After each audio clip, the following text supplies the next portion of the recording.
My ex cheated on me for most of our relationship. I found out during my pregnancy with our daughter, and he had the other girl pregnant too. My daughter was a June baby and theirs was an October baby. They also got married that following February. To say things between us have been tense is an understatement.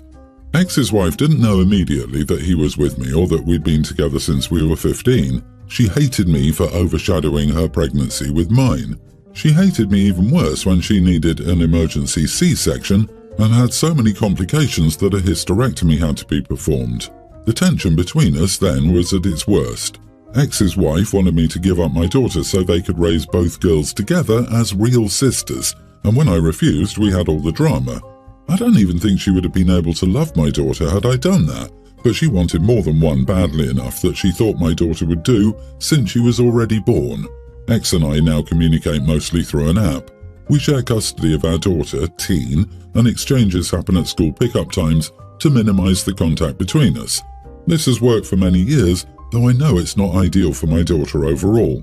My daughter and her half-sister have a very high conflict relationship. It's over me and my ex's wife. Ex's daughter has picked up her mom's attitude towards me and dislikes me and believes I keep her sister from her real family. My daughter doesn't like ex's wife, which annoys her half-sister.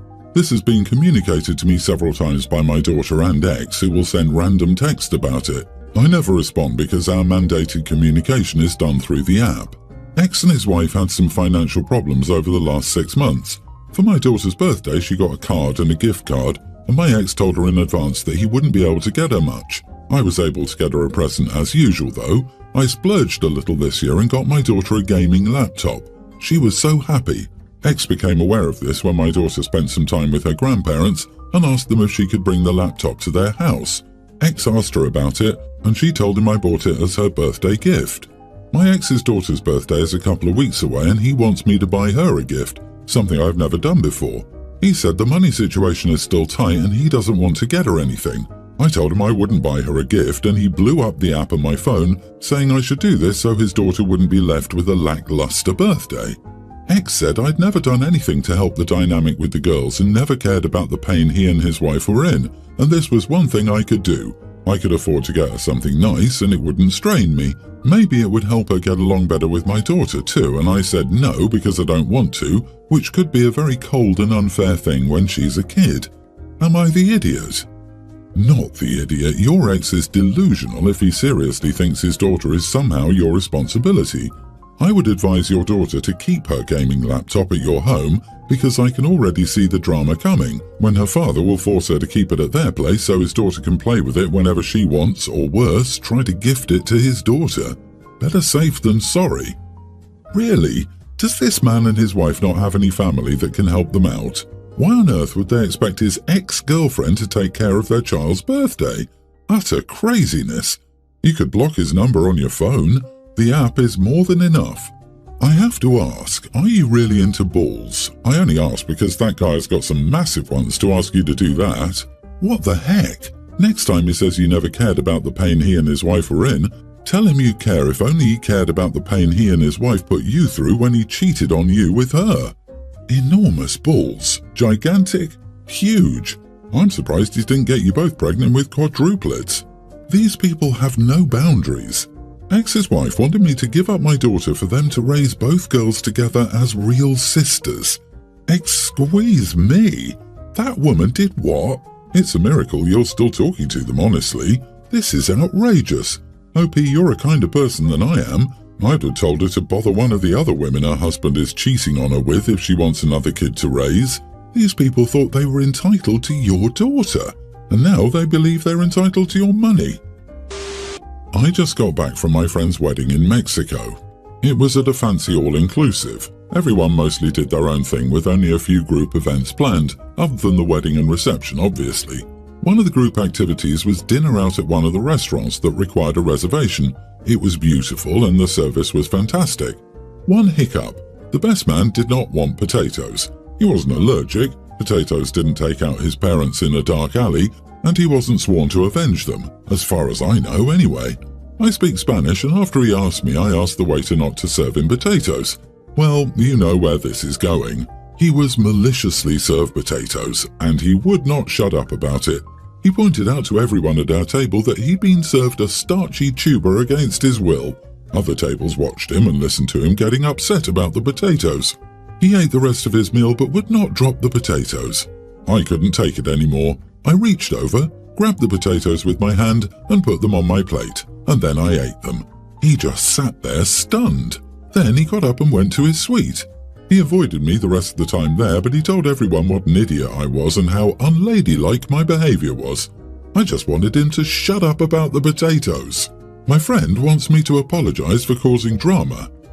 Not the idiot. Potatoes. Cook 'em, mash 'em, take 'em off his plate.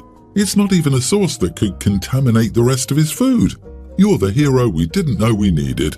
But yes, you took away what he wanted, to play the victim and whine like a child. Once that opportunity was gone, he had no reason to stay, so he left, and there was much rejoicing. Exactly. He wanted the unwanted potatoes in order to secure everyone's attention and sympathy upon himself, when otherwise everyone's focus might have been directed towards the bride and groom. It was never about the potatoes, and by removing the potatoes, you exposed his motive. He made sure to tell everyone what an idiot I was and how unladylike my behavior was. And how would he describe his behavior? Gentlemanly? I applaud you for your pragmatism. No potatoes, no problem. With any luck, he'll be mugged by a potato on the way home. This man seems to be truly dedicated to being offended. Apologizing is not going to make things better. For the past week, my wife and I had been anticipating a baseball game for which we'd purchased tickets. We like baseball but don't attend many games, so travelling into the city to see games is a rare treat.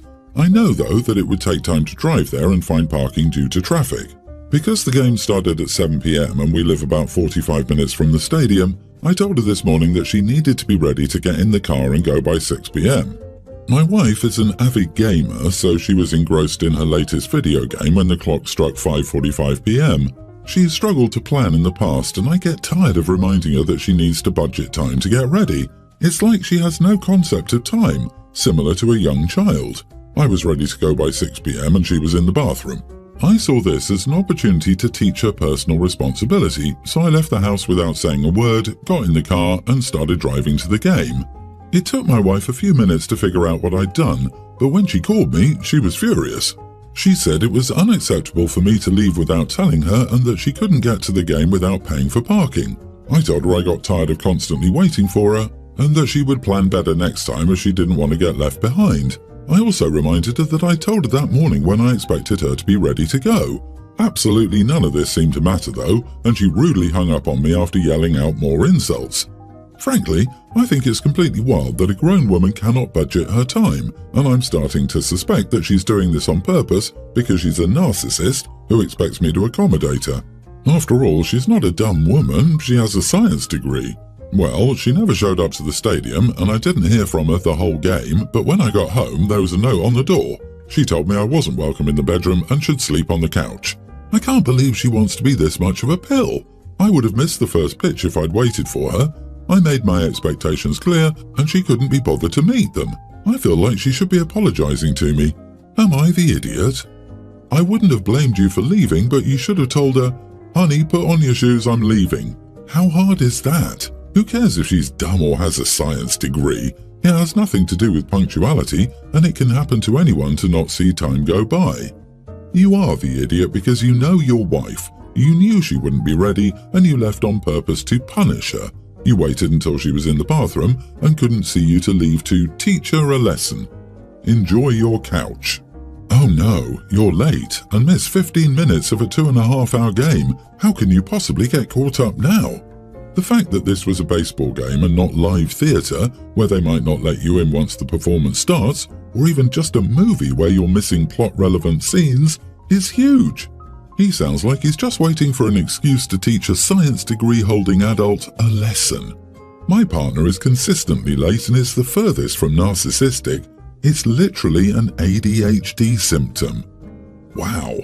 My favourite part is when you're shocked that your wife is mad at you and wants you on the couch. The lack of self-awareness is embarrassing. Not the idiot. It's true you could have warned her yet again for the 5,000th time that a deadline was quickly approaching, and she would have said, "Just 5 more minutes," and would have taken 20 and then would have argued about being rushed. She is an adult with a science degree, and if she could manage her time enough to turn assignments in on time and get a degree, she's certainly capable of setting a timer on her phone for the amount of time she can play games. She simply wasn't interested enough in the game, spending time with you, or being ready to leave on time, or she would have put the effort, focus and attention to do so. Honestly, I'm shocked there are quite a few calling you an idiot. To me, that is no different than expecting the wife to keep track of all the kids' activities and the husband has no responsibility for his kids. In this case, she's an adult and cannot expect you to do the mental labor so that she will be on time. If it mattered to her, she would be on time. If she games with other people, I'm sure she's on time for that. My family has always had this tradition where the first child born after the loss of someone in the family gets the late family member's name as their middle name. My sister and I both have those middle names. Hers is Patricia, after a cousin of our mom's, and mine is Denise, after my dad's aunt. Almost a year ago, my sister lost her 2-day-old son, Philip. He was the last family member we lost, which was a huge, earth-shattering blow for our family. I found out I was pregnant a few months ago. I waited a while to tell anyone. My sister was the first person we told privately. When I told her, she said it would be nice to have some positive news to focus on, and she wanted me to continue the tradition our family keeps and give my baby, if a boy, the middle name Philip. She was so happy about the idea. It surprised me a lot. I figured she would not be okay with it, but she wanted it. The problem is my husband and I do not want to continue with the tradition. We do not want to give our son the middle name Philip. The name is different from one either of us likes or would ever pick ourselves. We haven't announced the gender of our baby yet, but my husband and I know we're expecting a boy. My family was saying how amazing it would be if my baby was a boy and could carry on Philip's name. I suggested they wait until we announced the gender and the name before jumping to conclusions. They asked why, and I said we were thinking of not continuing with the tradition. My family, and by that I mean my parents mostly, were really upset. My sister was the worst though. She asked why I wouldn't want to honor Philip and why it was him the tradition was getting broken. She asked if I saw him as meaning so little, and I said no, of course not. Then she asked if it was his name and we didn't like it. She said she hoped it wasn't that. I said we didn't feel like the tradition was something we wanted to continue.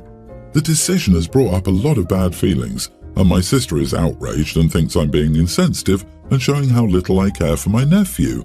I feel terrible. She's so angry at me, and my parents are also unhappy. My husband hates them for putting this pressure on us. He said we should be allowed to name our son what we want and not be obliged to use a particular name. I never wanted to be an idiot, but my family believes I am. Am I the idiot? No idiots here. You and your husband can name your child whatever you want. However, your family also has the right to be heard. Not only is this a tradition, but it's a tradition that honors people the family has lost. Keep in mind how rarely a middle name is used. Is this something you're willing to create a fight over? As you say, your husband hates your family for putting so much pressure on the name. I'm afraid I have to disagree. Not the idiot. It may be a tradition for your family, but it's not for your partner. This baby is yours and your partner's, so it's up to you both how you go about naming your child. I understand your family's feelings, but these expectations that someone else who had nothing to do with deciding these traditions will just go with it also seem too one-sided. This ties into the 2 yeses, 1 no rule that many couples use, except in this case, it's 2 no's against the family yes, and honestly, the family doesn't get a vote. It's a recently deceased child too. I could understand, oh, my grandma had a brother, or my spouse had an older sibling or something, but to name a new baby after a deceased one seems like bad luck. I'm not superstitious, but I am a little stitious. This is ridiculous. I'll keep it short. My son wants to get a thank you when he does as he's supposed to. It's like if he puts the dishes away and comes up and tells me, I say okay, and he tells me I should show some gratitude for doing it. He keeps doing it, he makes his bed, takes his laundry downstairs, all of it. Turning in his homework, doing his chores that I pay him for. We had a huge argument about it and he thinks I'm an idiot. My husband also got into an argument about it and he thinks showing appreciation is good and it would be nice for a thank you when he takes out the trash. I blew up and listed everything I do where I get 0 thanks, and I don't expect it since it needs to get done. They aren't talking to me. I came here to see if I was crazy. Am I the idiot for refusing to say thank you when my kids do what they're supposed to? This makes sense. I like it when my boss thanks me for doing my job. I thank people for serving my food, even though it's what they're supposed to do. It's just being polite. I listed everything I do where I get 0 thanks, and I don't expect it since it needs to get done. It sounds like you, just like your son, want to be thanked for doing what you're supposed to do. How did you end up on the opposite side of this issue, opposing your desires out of bitterness? You are the idiot, OP. I suffer, so others must as well. Total crab bucket mentality. Total mother martyr mentality. It costs you nothing to show appreciation to your kids. You should teach them how to interact with those around them. Thanking people is part of that. What about getting thanks on Mother's or Father's Day? After all, you're supposed to care for them, so there's no reason for them to thank you, right? This is a crazy and rude hill to die on. It's alarming to me that you're digging in about not thanking your child for doing his chores promptly and adequately because he's supposed to. What do you think it's acceptable to thank people for? I'm sorry, OP, I think you're being unreasonable. Everyone should be saying please and thank you and welcome. In fact, thank you, OP, for sharing your story.